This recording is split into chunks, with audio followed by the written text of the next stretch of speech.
berharap anak-anakku senantiasa diberikan nikmat oleh Allah, nikmat iman, Islam, serta kesehatan. Anak-anakku yang soleh dan solehah, pada hari ini masih berjumpa dengan Bunda Alvin dalam pembelajaran pendidikan agama Islam. Sebelum kita mulai belajar pada hari ini, yuk bersama-sama kita membaca basmalah. Nabda bil basmalah. Bismillahirrahmanirrahim. Amin. Anak-anakku yang soleh dan solehah, seperti biasa sebelum Bunda menampilkan materi pada hari ini, yuk bersama-sama kita bernyanyi agar belajarnya lebih semangat. Oke, Bunda hitung sampai 3. Wahid, Ismail, Talata. Rukun iman itu ada 6. Rukun iman itu ada 6. Iman kepada Allah, kepada malaikat, kitab Allah, Nabi dan Rasul, hari kiamat, qada dan qadar. Nah, anak-anakku yang soleh dan solihah, pada hari ini kita akan belajar tentang iman kepada qada dan qadar. Yuk bersama-sama kita simak materinya. Iman kepada qada dan qadar. Apa itu iman? Beriman artinya percaya kepada Allah sebagai Tuhan semesta alam yang menciptakan alam semesta beserta isinya, yaitu Allah. Dan kita harus percaya akan hal itu ya Kak ya. Rukun iman. Yang pertama, iman kepada Allah. Yang kedua, iman kepada malaikat. Yang ketiga, iman kepada kitab Allah. Iman kepada Nabi dan Rasul. Iman kepada hari kiamat. Dan yang terakhir, iman kepada qada dan qadar. Yuk kita bahas bersama-sama materi yang akan kita pelajari hari ini, yaitu iman kepada qada dan qadar. Apa itu qada? Menurut bahasa, qada artinya ketetapan atau keputusan. Ketetapan atau keputusan Allah terhadap makhluknya sejak zaman azali atau zaman sebelum diciptakannya apapun yang sudah tidak bisa dirubah lagi. Dijelaskan dalam Quran surah Al-Hadid ayat 22 yang artinya, setiap bencana yang menimpa di bumi, yang menimpa dirimu sendiri, semuanya telah tertulis dalam kitab atau Lauhul Mahfuz sebelum kami mewujudkannya. Sungguh, yang demikian itu mudah bagi Allah. Jadi kakak, bencana apapun yang terjadi di atas bumi ini tidak ada yang tahu. Begitu juga kita tidak tahu kapan kita meninggal dunia dan kapan dunia ini akan berakhir atau kiamat. Contoh-contoh qada. Setiap makhluk pasti mati dan kita tidak bisa memilih kapan kita mati. Kemudian yang kedua, berjenis kelamin laki-laki dan perempuan.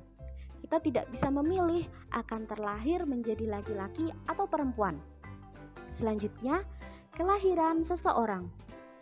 Kita juga tidak bisa memilih kapan kita harus lahir, kemudian di mana kita lahir, jam berapa kita lahir, dan siapa ayah ibu kita. Kemudian yang selanjutnya, matahari terbit pada pagi hari, serta bulan bintang tampak pada malam hari. Kita juga tidak bisa merubah hal tersebut. Nah, itulah qada. Selanjutnya, kita akan membahas tentang qadar. Apa itu qadar? Menurut bahasa, qadar artinya kepastian, ukuran. Segala ketentuan Allah Subhanahu wa Ta'ala yang telah berlaku atau terjadi terhadap semua makhluknya yang dapat dirubah dengan ikhtiar atau usaha. Dalam Quran surat Ar-Ra'd ayat 11 yang artinya, baginya manusia ada malaikat-malaikat yang selalu menjaga bergiliran dari depan dan belakangnya. Mereka menjaganya atas perintah Allah. Sesungguhnya Allah tidak akan mengubah keadaan suatu kaum sebelum mereka mengubah keadaan diri mereka sendiri. Dan apabila Allah menghendaki keburukan terhadap suatu kaum, maka tak ada yang dapat menolaknya dan tidak ada pelindung bagi mereka selain Dia. Nah, anak-anakku yang solih dan solihah, kalau qadha tadi adalah ketetapan Allah yang sama sekali kita tidak bisa mengubahnya. Kalau qadar kita bisa mengubahnya dengan cara kita berikhtiar, berusaha. Nah, contoh-contoh qadar yaitu 1. Menjadi pintar dan menjadi juara kelas karena belajar dan berdoa.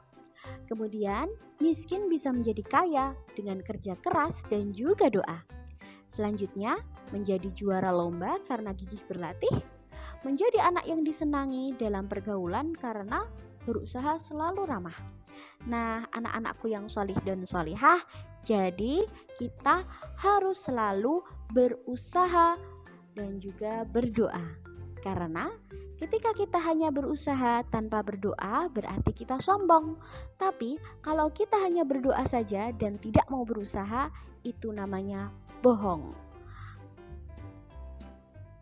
Nah, anak-anakku yang solih dan solihah, sebagai seorang muslim kita harus meyakini, mengimani bahwasanya ada qadha dan qadar. Orang yang beriman kepada qadha dan qadar hatinya akan tenang dan tidak banyak berpikir mengenai keburukan yang akan datang di masa depan. Jika keburukan datang, orang yang beriman kepada qadha dan qadar tidak akan berputus asa, tetapi dia tetap tabah.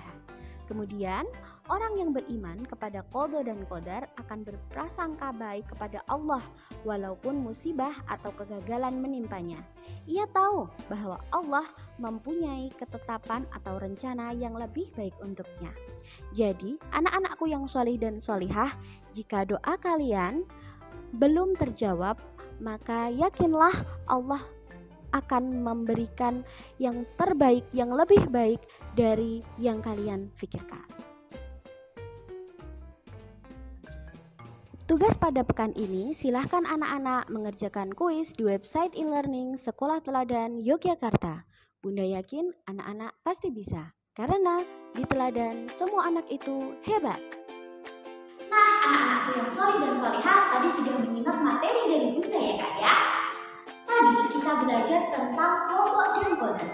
Qadha adalah ketetapan Allah yang tidak bisa kita ubah, semisal kelahiran dan juga kematian. Kemudian, qadar itu takdir Allah yang masih bisa kita usahakan, kita ubah dengan cara berusaha dan juga berdoa. Nah, anak-anak yang solih dan solihah, setelah ini silahkan anak-anak untuk mengerjakan kuis di website e-learning Sekolah Teladan Yogyakarta. Bunda yakin